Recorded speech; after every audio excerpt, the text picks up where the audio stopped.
गलती को सुधारने के लिए मट्टी के करवे के साथ में शक्कर का करवा रखा जाता है। ध्यान दीजिएगा, शक्कर का करवा जानते हो, वो मीठा जो करवा होता है, मीठा जो करवा होता है वो कब प्रयोग में करा जाता है? या तो पहली बार करवा चौथ का व्रत उठाते हैं उस समय पर, या फिर उद्यापन के समय पर, या फिर कोई गलती हमसे हो गई तो मिठाई का जो शक्कर का, शुगर का जो करवा होता है उसको भरा जाता है कि मेरे से पिछले वर्ष जो गलती हो गई, क्या गलती हो गई भगवान, बस उस गलती को संवारने के लिए उसको भर दिया जाता है। मिलता है बाजार में, आपने देखा कि नहीं देखा वो पता नहीं, पर मार्केट में आता है शक्कर का करवा, शुगर का करवा। सूचक वस्तुओं का जो दान करता है वो जीवन में कभी विधवा नहीं होता। महाराज वो 8 वस्तुएं बताई हैं। पहला कुमकुम, दूसरा पुष्प, चाहे लाल हो चाहे सफेद हो चाहे पीला हो, पुष्प कोई भी हो। तीसरे नंबर पर है चंदन, चौथे नंबर पर है तांबुल, पांचवें नंबर पर है काजल, छठे नंबर पर है ईख, क्या बोलते हैं यहां पर ईख को, क्या बोलते हैं, गन्ना, ईख। सातवें नंबर पर है लौंग, खाने वाली जो लौंग होती है, लौंग। और 8वें नंबर पर है जीरा, जीरा ये भी सौभाग्य सूचक। समय आया एक बार करवा का नाम, उस जो पार्वती जी की सहेली थी उसका नाम करवा पड़ गया। करवा पड़कर एक साधारण परिवार में उसका जन्म था।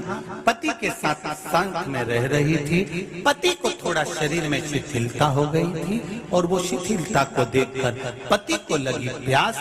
जब प्यास लगी तो पानी पीने के लिए पति सरोवर के पास गया। जरा ध्यान देना इस कथन पर। पति गया सरोवर के पास में। कई लोग करवा चौथ की बहुत हंसी उड़ाते हैं, माताओं की बड़ी हंसी उड़ाते हैं। उनसे निवेदन है मेरा, हमारे सनातन धर्म के जितने व्रत हैं, हमारे सनातन धर्म के इस भारत की भूमि से जितने नियम धर्म जितने निकले हैं, जितने व्रत निकले हैं, साधना निकली है, ये साधारण नहीं है। इसलिए बार बार कहते हैं चंदन है इस देश की माटी, तपोभूमि हर ग्राम है, हर बाला देवी की प्रतिमा, बच्चा बच्चा राम है। कोई साधारण नहीं, कोई अब पार्वती जी की वो सहेली का नाम जन्म लेते लेते लेते लेते एक बार करवा पड़ गया। पति थोड़ा सा शिथिल था, शरीर में थोड़ा रोग हो गया था। पानी पीने के लिए सरोवर पर गया। सरोवर में जैसे पानी पीने के लिए गया, एक मगर ने उस पति का पांव पकड़ लिया। करवा पार्वती जी की सखी थी, जन्म लिया मृत्यु लोक में, नाम करवा पड़ गया। करवा चतुर्थी का व्रत करने से अखंड सौभाग्य हो जाता है। मात्र पार्वती जी की सहेली का व्रत। करवा गई, करवा ने देखा कि बस एक बात, मेरे पति का पांव मगर ने पकड़ रखा है। आंवले के वृक्ष के नीचे अगर कोई भोग लगाया गया है पा सकते हैं, पीपल के वृक्ष के नीचे कोई भोग लगाया है पा सकते हैं। पार्वती जी की उपासक थी, क्योंकि वट वृक्ष के नीचे कोई भोग लगाया गया है पा सकते हैं।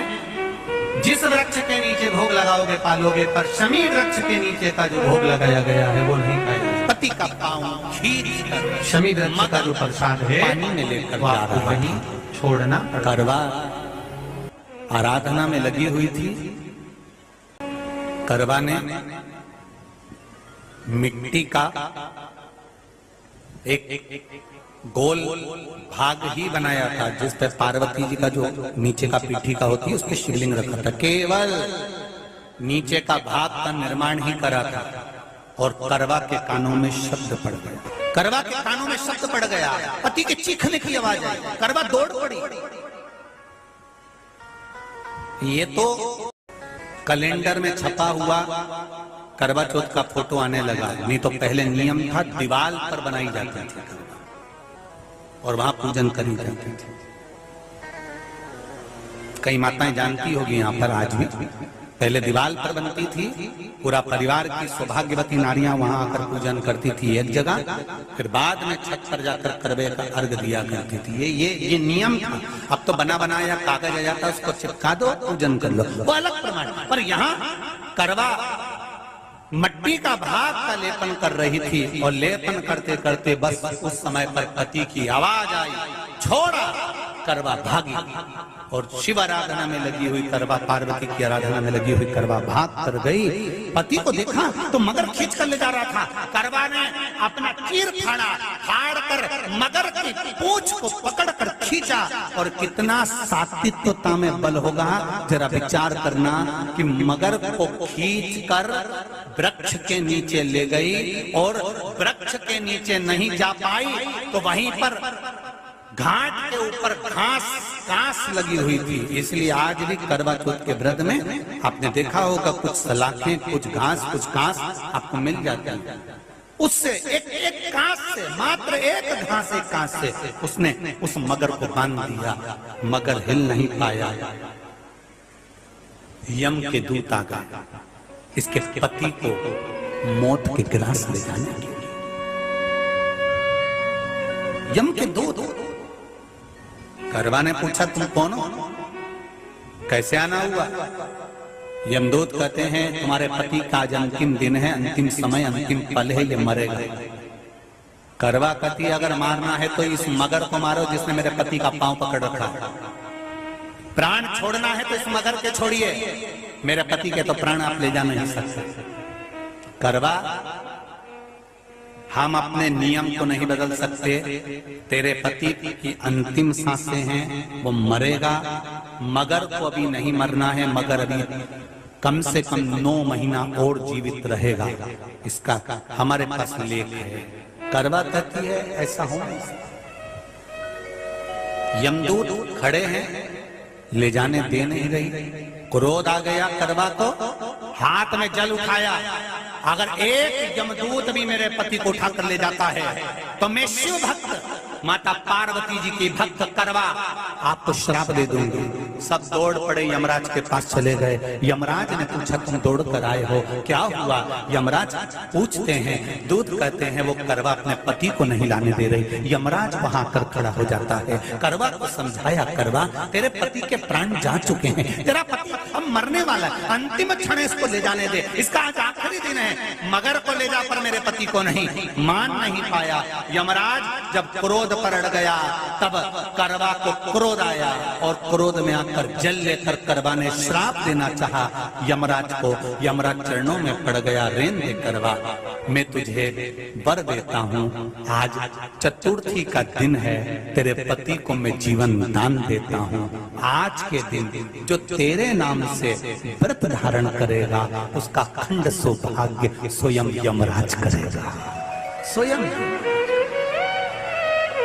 ये वो करवा चौथ का व्रत है। इसलिए करवा चौथ के उद्यापन में लिखा है,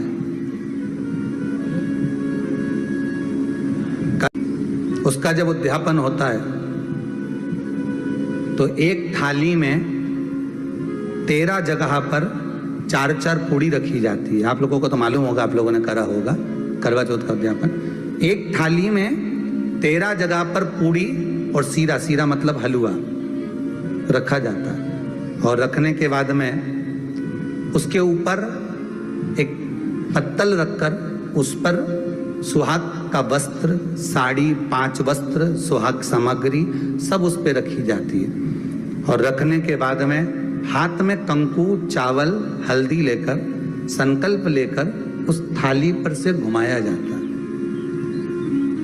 कामना करी जाती है, हे चौथ माता, हे करवा चौथ, हे चतुर्थी माँ, मेरे जीवन में मैंने आपका व्रत करा है, मेरे इस व्रत को स्वीकार करना, मेरा सौभाग्य का, मेरा मांग का सिंदूर, मेरी भाल की बिंदी, मेरे हाथ का चूड़ा, मेरी पाँव की बिछोड़ी, इसको अमर करना माँ। और जो ये वस्त्र मैं दे रही हूँ, इस वस्त्र को मैं जो प्रदान कर रही हूँ चौथ माता, इसको स्वीकार कर कर मेरी भी चुनड़ी को लाल बनाए रखना। तब उस साड़ी को, उस वस्तु को, उस सामग्री को उठाकर घर की वृद्ध सास को, जो घर में सासू होती है, उसको दिया जाता है। सास नहीं हो तो किसी सौभाग्यवती नारी को दिया जाता है।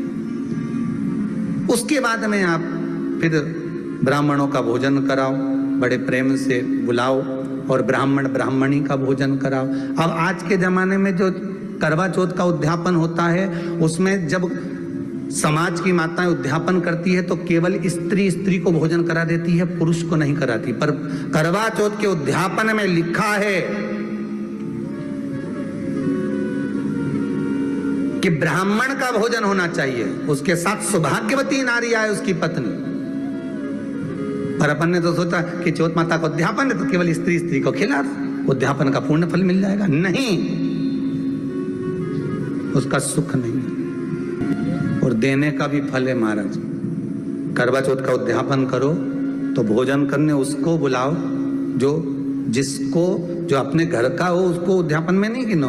अपने घर के लोगों तो वैसे ही भोजन करेंगे, घर का व्यक्ति तो वैसे ही भोजन करेगा ना, पर अपन ने उन्हीं को गिना। ने हमारी बड़ी जीजी के गिन लो, ने छोटी जीजी के गिन लो, ने भांजी के गिन लो, ने उसके गिन लो, ने उसके गिन लो, ने 13-14 ऐसे ही इकट्ठा कर लिया। साहब ये अपने इकट्ठे हो गए, ये तो अपने हो गए। ये तो तुम उद्यापन करोगे तो घर में इनको तो जिमाना ही पड़ेगा क्योंकि तुम्हारे रिश्तेदार हैं। दूसरे को जिमा कर जब हम दान देते हैं, दान उसको लगता है जो दूसरे को दिया गया। कई लोग कहते हैं हमने बहन बेटी के दे दिया, तो बहन बेटी क्या दान लेती है? किस पुराण में लिखा है कि बहन बेटी दान लेती है? हमको वो भी बताना कि बहन बेटी दान लेती हो, क्योंकि बेटी तो खुद कन्यादान में जाती है। बेटी का कन्यादान होता है, वस्तु का दान नहीं। बेटी खुद दान में दी जा रही है, कन्यादान में। बेटी कभी दान नहीं लेती महाराज, बहन बेटियां कभी दान नहीं लेंगी। और बहन बेटियों को कह भी देना चाहिए, अगर भाभियों बोले कि हमने जीजी को दान है, दान मान नहीं ले रहा है। देना हो तो ठाठ से हमारा हक दे रही हो। हम साल भर में आते हैं तो राखी पे साड़ी दे रही हो, ये हमारा हक है क्योंकि हमारे मकान में रह रही हो, हक दे रही हो, दान नहीं। दान देना है तो पंडित जी के दो, दान देना है तो ब्राह्मण को दो, गौ माता को दो। हम दान नहीं ले रहे, हम अपना हक मांग रहे हैं।